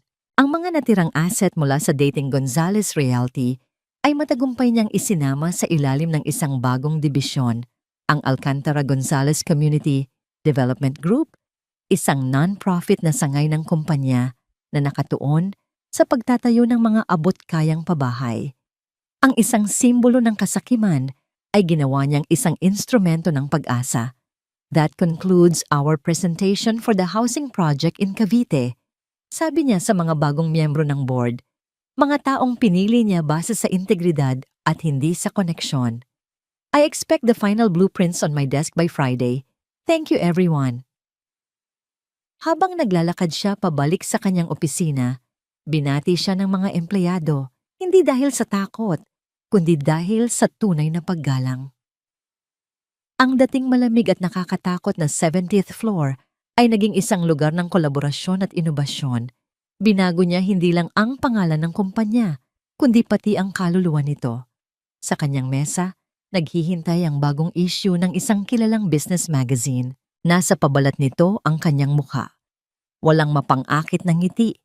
Isang simpleng pagtitig lamang na puno ng talino at lakas. Ang headline, The Alcantara Ascendancy. How Therese Alcantara rebuilt an empire and redefined power. Nginitsian niya ito ng bahagya at isinantabi. Ang pagkilala ng mundo ay hindi na ang mahalaga. Ang mahalaga ay ang pagkilala niya sa kanyang sarili. Sa isang maliit na telebisyon sa sulok ng kanyang opisina, isang news report, ang panandaliang nakuha ang kanyang atensyon. Isang pamilyar na mukha ang lumitaw sa screen, si Angelo Gonzales, mas payat, mas matanda, nakasuot ng orange na damit ng bilanggo. Hinatulan ito ng korte ng habambuhay na pagkakakulong dahil sa economic sabotage. Tinitigan niya ito saglit, walang galit, walang saya. Tanging isang pakiramdam ng pagsasara ng isang aklat. Pinatay niya ang telebisyon. Ang kabanatang yon ay tapos na. Kinahapunan, nagmaneho siyang mag-isa. Hindi papunta sa mansyon sa Dasmariñas na matagal na niyang ipinagbili, kundi papunta sa isang tahimik na lugar sa timog. Isang memorial park na napapalibutan ng mga puno ng akasya. Dala ang isang pumpon ng mga puting rosas, nilapitan niya ang isang simpleng puntod na gawa sa puting marmol. Ricardo Alcantara, minamahal na ama, isang tapat na lingkod. Umupo siya sa damuhan, sa tabi nito. "Hi, Itay," bulong niya, habang inaayos ang mga bulaklak. "Kamusta na po kayo dyan?" Isang malakas na hangin ang umihip, na tila isang sagot. "Marami na pong nangyari," patuloy niya. Isang ngiti ang nasa kanyang mga labi. "Ang Phoenix po, mas matatag na ngayon. Mas malinis, mas may puso. Sana po proud kayo." Tumingin siya sa malayo, sa papalubog na araw. "Tinupad ko po ang pangako ko sa inyo. Ginamit ko ang sandata na ipinagkatiwala ninyo para protektahan ang sarili ko at ang pamana ninyo. Mahirap po sa simula. Masakit. Pero sa gitna po ng lahat ng yon, natagpuan ko hindi lang ang lakas ninyo, kundi pati ang sarili ko. Ipinagpatuloy ko po ang laban, Itay," sabi niya. Isang solong luha ang gumulong sa kanyang pisngi. Ngunit hindi ito luha ng pighati. Ito ay luha ng pasasalamat. At sa wakas, malaya na ako. Nanatili siya roon hanggang sa ang langit ay maging kulay kahel. Nang tumayo siya para umalis, naramdaman niya ang isang kakaibang gaan. Ang bigat na matagal niyang pinasan ay tuluyan nang nawala. Sumakay siya sa kanyang sasakyan. Hindi na ito ang lumang sedan na ginagamit ng asawang palamuti. Isa itong modernong electric car, tahimik at mabilis. Binuksan niya ang lahat ng bintana at nagmaneho sa kahabaan ng highway na nasa gilid ng dagat. Ang maalat na hangin ay humampas sa kanyang mukha. Ginulo ang kanyang buhok na ngayon ay maikli na. Walang partikular na destinasyon. Ang mahalaga ay ang paglalakbay. Habang minamasdan niya ang araw na tuluyang lumubog sa karagatan, isang ngiti ng kapayapaan at pag-asa ang sumilay sa kanyang mga labi. Hindi ito ang pagtatapos. Ito pa lang ang simula. Ang Phoenix ay muling isinilang. At sa pagkakataong ito, ang kanyang paglipad ay walang hangganan. Sa pagtatapos ng kwento ni Therese, malinaw na ipinapakita sa atin na ang mga taong minamaliit at tinatapakan ay hindi laging mananatiling tahimik. Ang kasamaan na itinago sa likod ng kayabangan, kapangyarihan, at maling pagtingin sa kababaihan ay may hangganan at darating ang sandaling ang mismong biktima ang magiging hukom. Ang mga traidor at tiwaling gumamit ng pag-ibig at tiwala para sa pansariling interes ay naharap sa kaparusahan, habang ang isang babaeng matiyaga at matalino ay ginantimpalaan ng hustisya at sariling kalayaan. Ngunit higit pa sa paghihiganti, ang kwentong ito ay tungkol sa muling pagsilang. Pinatunayan ni Therese na ang tunay na lakas ay hindi kailangang isigaw. Minsan, ito'y tahimik na hinuhubog sa mga taon ng pagtitiis, pagkatuto, at tamang oras ng pagkilos. Ang Phoenix Legacy ay hindi lamang simbolo ng kapangyarihan, kundi ng isang babaeng muling isinilang mula sa abo ng paghamak. Ngayon, mga minamahal naming tagapakinig, nais naming itanong sa inyo, kung kayo ay patuloy na minamaliit, pipiliin ba ninyong manahimik o maghanda para sa sariling pagbawi? Naniniwala ba kayo na ang hustisya ay maaaring likhain ng sariling talino at tiyaga? Kumusta po kayo ngayon? Sana'y matatag ang inyong loob at malinaw ang inyong direksyon. Maraming salamat sa patuloy ninyong pagsuporta at pakikinig. Ibahagi ninyo ang inyong saloobin sa comments. Narito kami, tunay na nagmamalasakit at handang makinig sa inyong mga kwento.